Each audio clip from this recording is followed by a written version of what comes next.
We are getting a clearer picture of where the CFC Top 100 are ranked across the country and where they're beginning to land. To get down to specifics, we caught up with CFC panelist and columnist, the former head coach of the McGill Redmen, Clint Uttley, earlier today.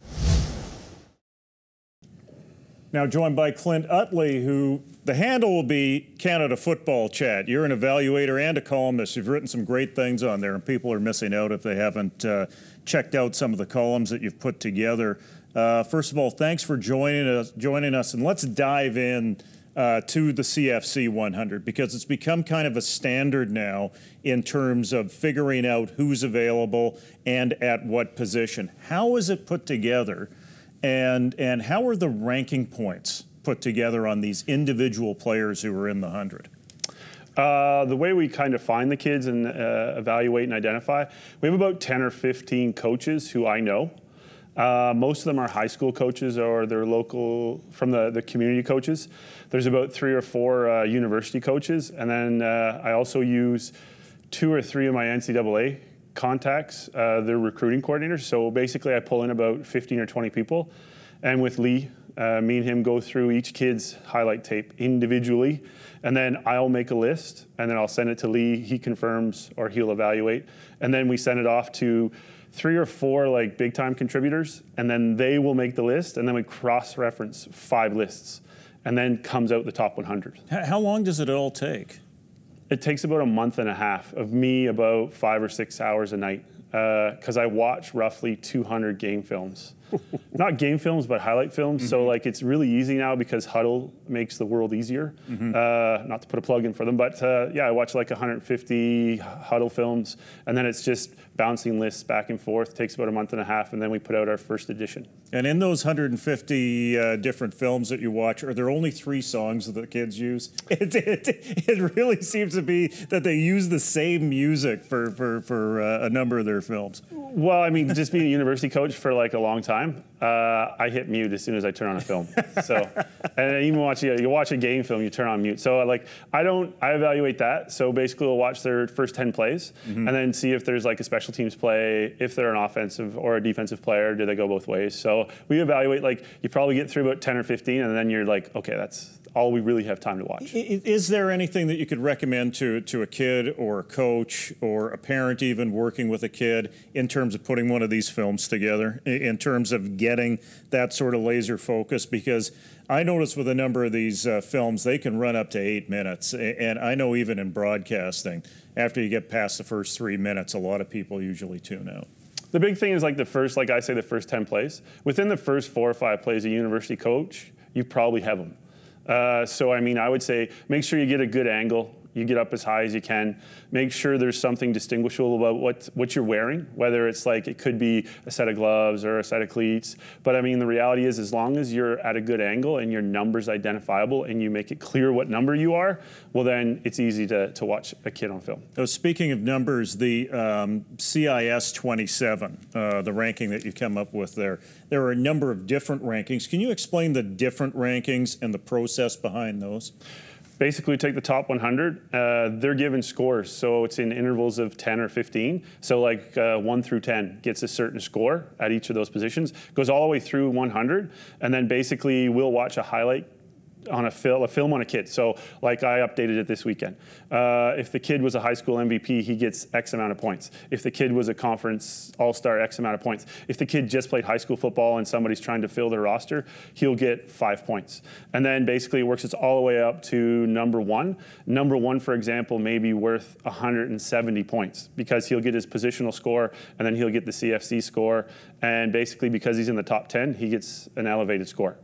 In terms of the top 27, if there are repat players coming back from the NCAA, do they get included in that score, especially if some of those repats were a CFC top 100 from 2014 or a previous year? We have a transfer component, so it's like if they didn't play and they transferred, they get this score. If they played and they transferred, they get this score. If they were a starter and they transferred, they get this score. So yeah. How have those numbers transposed in the top 27 to actual results on the field? I mean, obviously Laval has a great recruiting class on a regular basis, But have you been able to discern trends through those numbers that have developed onto the field over the last couple of years? That's recruiting is like a crapshoot. It's you could get the #1 recruit in the country, and he's not a starter within 1 or 2 years. So it's hard to kind of evaluate it that way.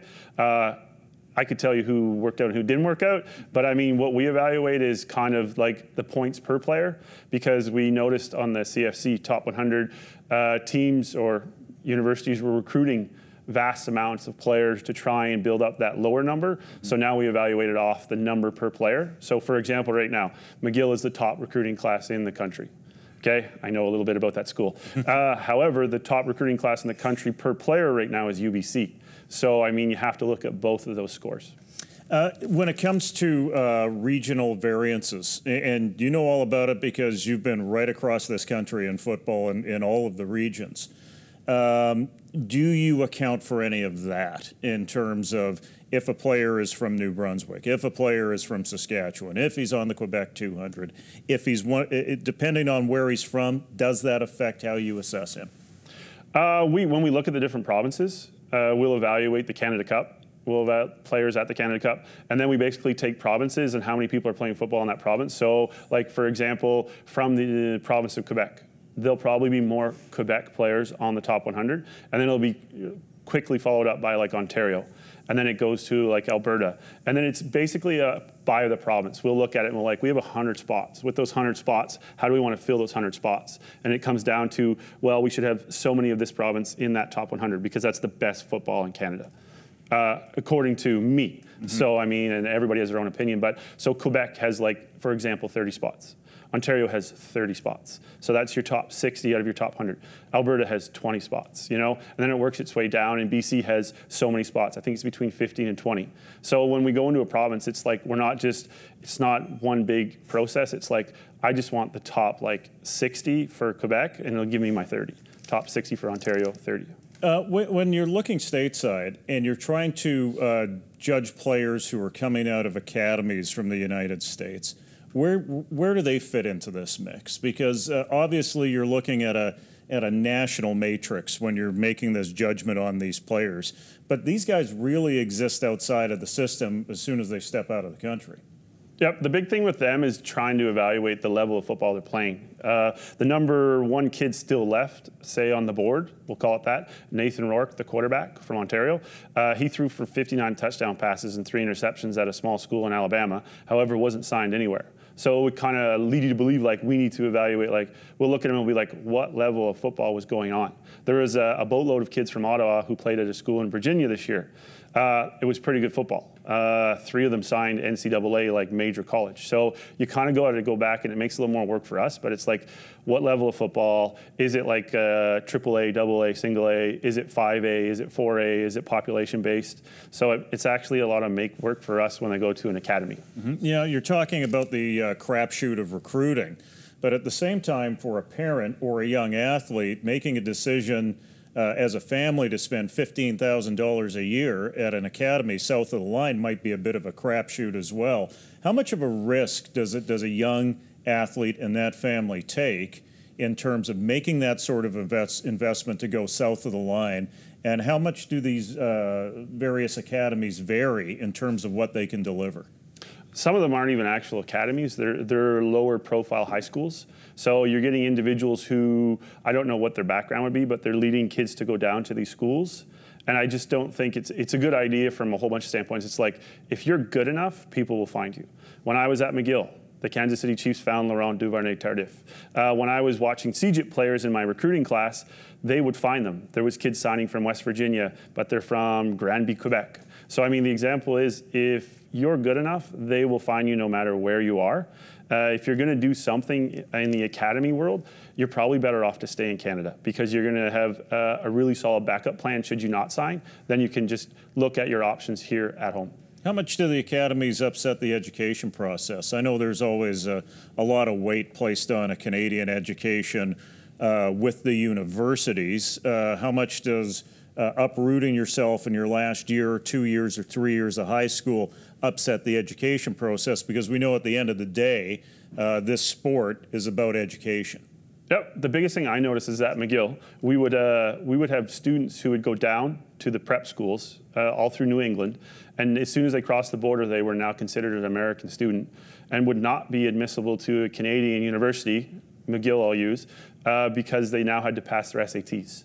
So it may upset their grade 12 year, yes, academically. They may have to do a bunch of standardized tests, SAT, ACT, and now they have to write a SAT, ACT to get back into a Canadian university. And they may have the marks high enough, but now they don't clear. So now they don't get back into the school. So they have to be careful with that too. Let's take a look at the CIS, and it really does break down a region in terms of recruiting and how you build a team. It's a different path in Quebec, of course, with CEGEP, and the way that they can tag certain players coming up through the system and identify them earlier than some of the other regions in the country. Canada West, sometimes it can be a bit of a crapshoot with the junior factor involved. Even with the 5-7 rule, you get a slightly older player. Ontario's more traditional. The AUS works as hard as they can with the resources that they have. What is your take right now on, for instance, what the AUS has to do out on the edge of the country right now with a challenge in resources to stay competitive nationally through their recruiting with what they have? It's always been money. I coach in this AUS for 5 years, and it's always about money. It's not having enough resources, because when you go into Ontario, you need to offer that athlete basically $7,000 right off the cuff just to be in the race. If you give them a full tuition waiver nowadays, it's probably like $9,000 a year. So, I mean, it's all about money in the AUS. Week in and week out, it's one of the more competitive conferences because you don't know who's going to win it. If you're trying to rebuild a program, that's an exciting thing because you can actually move to the top, unlike some of the other conferences.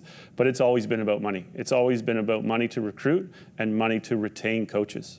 Have the alumni been absent in the AUS largely in terms of stepping up and bridging some of that gap in terms of resources? I think at some schools they've stepped up, some schools they haven't. I don't know about the other schools. I know at Acadia they put out quite a bit of money in scholarships, and the alumni do take a role in it. Could the alumni at all the schools take a bigger role? Yeah, they could. They totally could. But I mean, out there, that's kind of a cultural thing too, right? There is not a lot of money going around anywhere on most of those campuses. And speaking of cultures, Quebec, in terms of recruiting, I was surprised to hear from Danny Machocha that even prior to NCAA signing day, all of his recruiting was done. That's way ahead of the curve from what we sample out here in the West.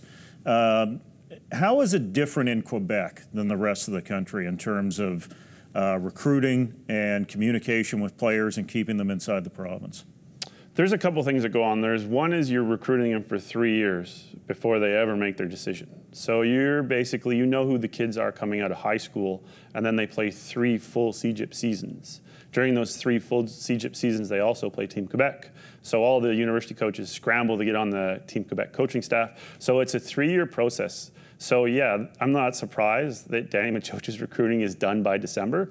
And the reality is it's pretty kind of laid out where kids are going to go there. Like if you're a high-profile recruit and you're from the island of Montreal and you're a francophone, you're probably going to end up at Montreal. If you're from off the island of Montreal and you're a high-end recruit and you're francophone, you're probably going to end up at Laval.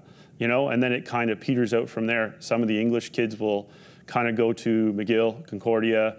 Some of the kids who are not recruited by Montreal and Laval will go to Sherbrooke. So yeah, it's pretty laid out. It's pretty structured. And there's also a program in place, the Excellence Program, where if you're one of the top recruits in the province, you're also going to get your athletic award, whatever it is, but you're also going to get a provincial scholarship.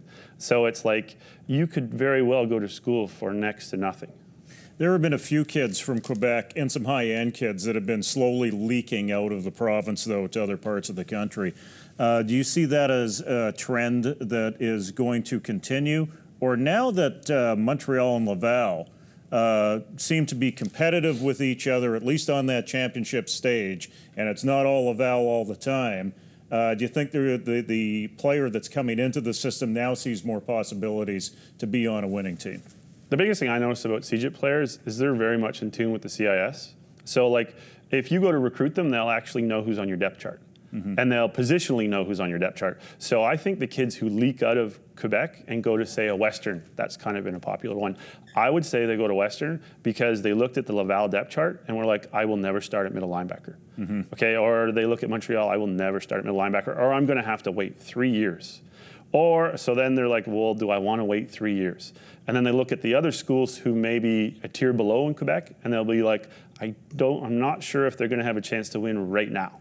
So Western's looking pretty good. So in terms of leakage, I would say that's why the leakage happened. How is this revolution at UBC with Blake Nill coming in and more resources there and more focus in terms of recruiting? And Blake's a fantastic recruiter, but with resources, he's almost an unstoppable force.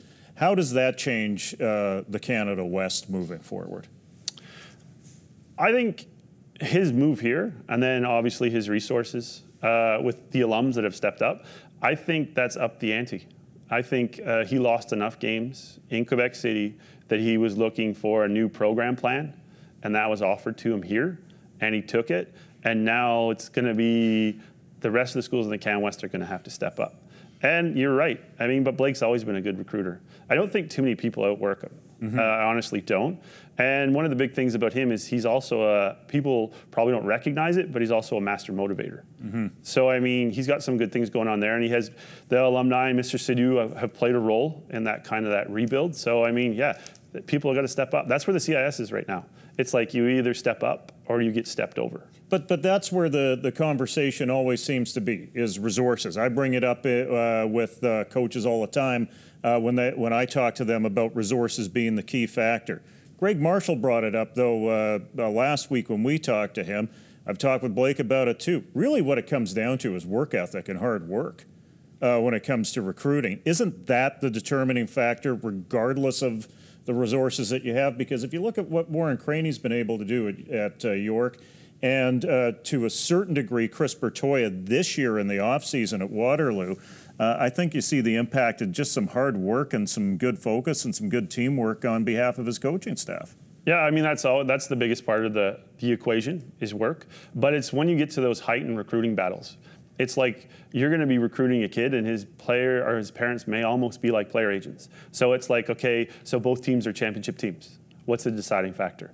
Okay, they offer me this, they offer me this. So the more resources you have for those heightened battles, the better off you are. So, I mean, and the reality is right now in the CIS, people are ultra competitive and they put in new rules year in and year out, and nobody is there to enforce any of the rules. And I don't think anybody would like openly just step out there and do the wrong thing, but I think people lean up against the rules out of ultra competitiveness. If you're a parent and there's a coach recruiting your kid, what's a red flag that a parent would see or hear during a recruiting meeting? The big thing for us, like that I ran into the most, is you'd be recruiting a kid, and then you would make an offer, and then all of a sudden there would be a counter offer from another school, and the counter offer would not make any sense. So I would tell the parent to contact the coach and get it in writing. If the coach contacted the parent back and said, no, I can't put it in writing, I would explain to the parent that that's a really big red flag. So that would be kind of my red flag. Put it in writing. What about the other side? When you're a coach and you're talking to a recruit, what's a red flag for you as a coach? For me, the big thing for me was character. I mean, I've given kids a first and second, even a third opportunity, but if there's not a point where you don't see that they're just going to be a solid teammate, yeah, I'm out. When I was at the University of McGill, we actually cut a player who went on to become the third pick in the CFL draft. And we cut him because he just wouldn't figure it out. And it was more of like he just wouldn't be a good teammate. And he went on and had an outstanding career at another university, third pick in the draft. Me and him spoke after that. We no longer don't get along. And it actually was one of the things that helped him kind of turn his thing around. So, out of those top 10 in the CFC top 10, 7 of them have gone to NCAA schools. 3 are undeclared. Usually with these top 10s, we get a handful of CIS kids sprinkled into that top 10. Is that a point of concern right now that none of those top 10 have declared to CIS schools, or is this just part of the cycle? It's just part of the cycle, I think. I think the bigger the top 100 gets, the more interest they're going to get from all over North America. And the reality is, look at a lot of those top 10, they were down at American schools and had awesome seasons, and they put it on film, like they always say in football, put it on film and it'll get you somewhere. So they put their stuff on film. But in regards to them not signing with CIS schools, I mean, it was a good year for those kids, right? And it basically at this point, there's still a lot of kids left, and the CIS schools can still get a lot of really good kids, especially defensive kids. Yeah, what is left? You know what's left on the grid right now. Where can a team stock up if they've got a weakness? The biggest one for me is probably at quarterback, Nathan Rourke. I don't know what he's going to do. He was down at an academy in Alabama, came back. The defensive end from Champlain, Lennoxville, Isaac Adeyemi Berglund. I think he had offers from West Virginia, hasn't worked out. Domenico Cipriani, who was at IMG, defensive tackle. My favorite recruit right now, Justin Sambu, linebacker from Cochrane, Alberta, 6'4", 250 pounds. Connor Lindeman, these are all defensive players. Liam Dobson, 6'4", 280-pound defensive tackle from Ottawa, who probably had one of the most impressive tapes I've ever seen for a blocking back or a tight end, but he also plays defensive tackle. There's a couple of BC kids, Tristan Waters. Gavin Cobb just signed with Simon Fraser. So there's like a legitimate 10 guys out there who could help the CIS program right away, and a lot of them are defensive players. Where do you see some of those top 10 guys, out of the top 10? Rourke is of interest to me. Where do you see him landing as a good quarterback prospect? Because it really seems that he's focused on finding a path through the United States. Yep, I think he has his heart set on it. I think he may actually try and find another option down there pre-NCAA. He might be running out of time. I'm not sure why he wasn't offered. His film's pretty impressive. And he was the player of the year in that conference. So, I mean, I'm not sure why he wasn't offered. Maybe he wasn't offered a big enough school. But I don't know. I mean, it's surprising. It's actually surprising.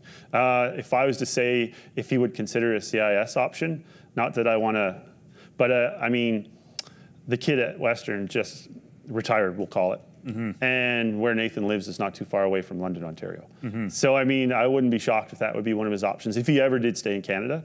But yeah, I think he's going to try and find another way to get one more year in if he doesn't sign. So down south. So you're suggesting that Greg Marshall's burning up the phone line right now? If I was Greg Marshall, I'd be like parked in his driveway.